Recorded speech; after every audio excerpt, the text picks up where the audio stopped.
May pambihirang lakas ang tangan na brilyante ni Gargan. Kisma, Kimanta, Kimata. Sa tingin niyo ba ay madadaing kung masasaktan ninyo ako gamit ang inyong mga brilyante?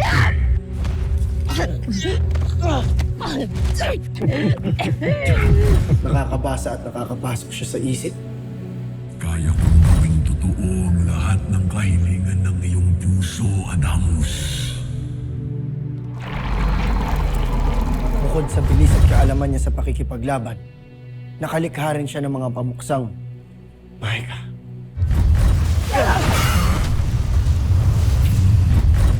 Yan ang taglay na kapangyarihan ni Gargan. Ilang beses namin siyang sinubukang labanan. Ngunit lalo lamang siyang lumalakas.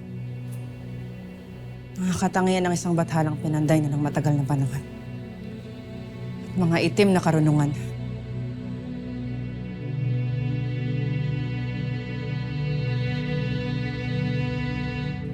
Kaya't sa tingin ko, kailangan natin siyang paghandaan. At habang tayo naghahanda, sino ang kanyang papaslangin? Kung tayo man ay lalaban ngayon, handa kami. Handa kami. Sasamahan namin kayo. Maaari bang hintayin muna natin magtakip silim man lang? Hanggang sa lumabas ang 2 buwan sa Encantadia. Hindi, Pirena. Ngayon na. Ngayon natin siya haharapin. Danaya, hindi lamang ito para sa iyong paghihiganti. Tumigil na kayo sa pagtatalo. Ibigay natin ang pagpapasya kay Amihan.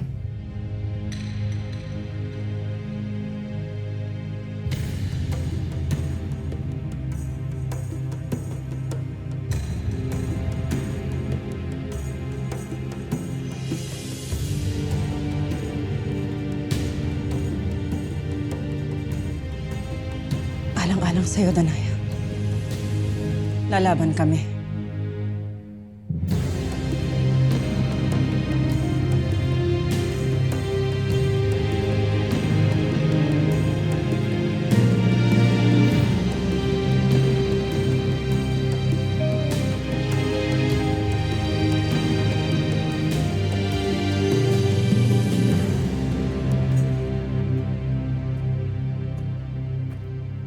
Bakit di kayo nagmumukmuk dyan, Daron?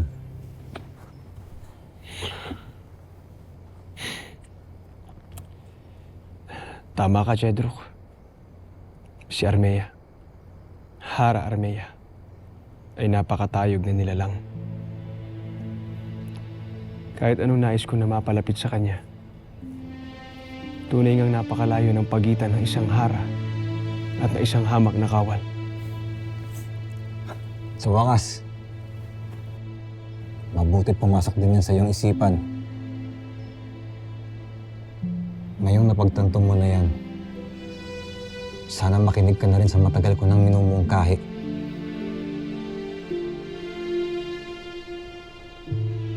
Tayo bumalik na ng Miniyave. At doon na lang tayo magantay kay Dea. Sapagkat wala naman talaga tayong lugar dito. Kahit kailanman, ay hindi nila tayo tuturing na kaisa nila.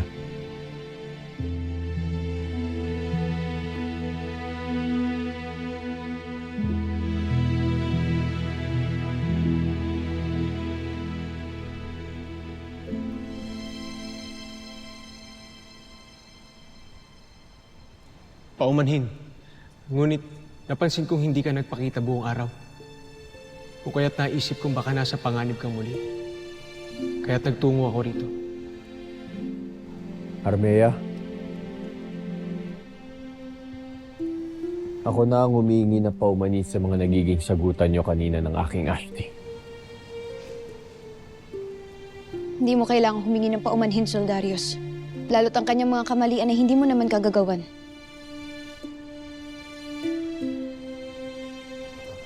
Armea, meron pa sana ako nais itanong. Tulad ng? Ang mga ibang sangre, kamusta sila? Ligtas ba sila? Sapagkat kung si Tera'y napaslang, nangangahulugan din bang ang mga... Soldarius. Ligtas si Flamara. Pati na rin si Nadea at Adamus. Nasa Lireo rin ba sila? Sila ba ang nagbalik kay Tera sa Encantadia? Nananatili sila sa mundo ng mga tao upang harapin at labanan si Gargan. Ngunit Soldarius, isa itong napakahirap na laban. Kung kaya tutulong ang mga naunang sangre sa pakikipaglaban kay Gargan. Sinaharap Irena? Pati na rin ang aking Ada. At si Ashti Danaya at si Ashti Amihan. Bumaba siya upang tulungan sina Flamara sa pakikipaglaban kay Gargan. Kung ganun, wala na tayong dapat ipag-alala. Nagsama-sama ng mga magigiting na sangre at tiyak na magtatagumpay sila, Armea.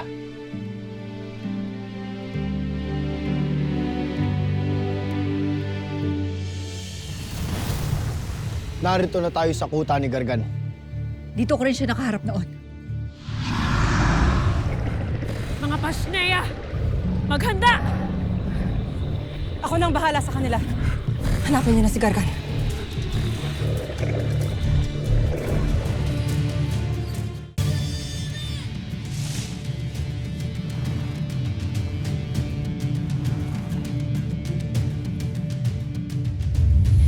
Tawagin ninyo ang bathalang ating paparusahan! Gargan! Batid kong kami ay naririnig mo, kaya't dinggin mo ang aming hamon! Lumabas ka ngayon din! Tila naririnig niya tayo. Alam niyang narito tayo.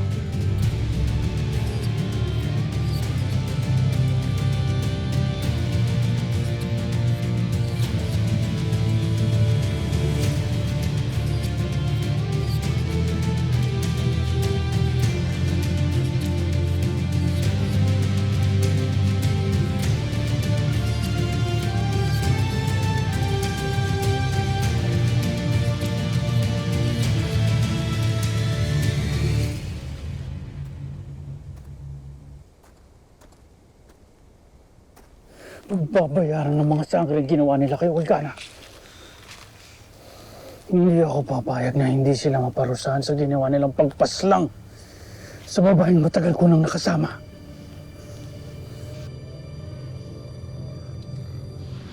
Wala na si Olgana. Panginoon, Siya ay pinaslang ng mga paslit na sangre. Siyang tunay. Kaya ako naghahanap ng paraan para mabigyan ng katawan ng ginawa nila.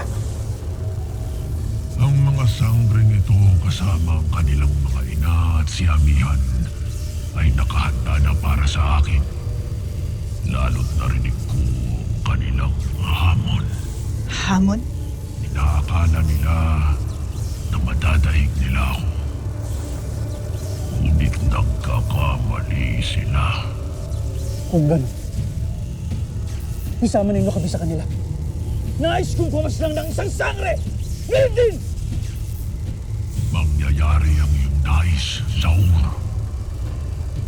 Kaya't makinig kayong mabuti sa aking sasabihin, sapagkat ako mismo ang maghahandog sa inyo sa kanila.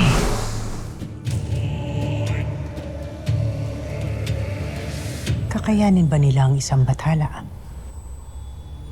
May pambihirang lakas at kapangyarihan si Gargan na kahit ako ay hindi ko nagawang pantayan. Pagkat isa siya sa mga sinaunang bathala. Tinanday na ng panahon ang kanyang kaalaman at kakayahan.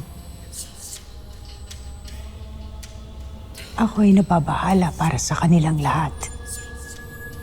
Ngunit may pagkakataon rin tayo ngayon upang masukat palalo ang hangganan ng kanyang lakas, karunungan at kapangyarihan. Kaya ang kinakailangan gawin ni Danaya ngayon ay manatiling buhay.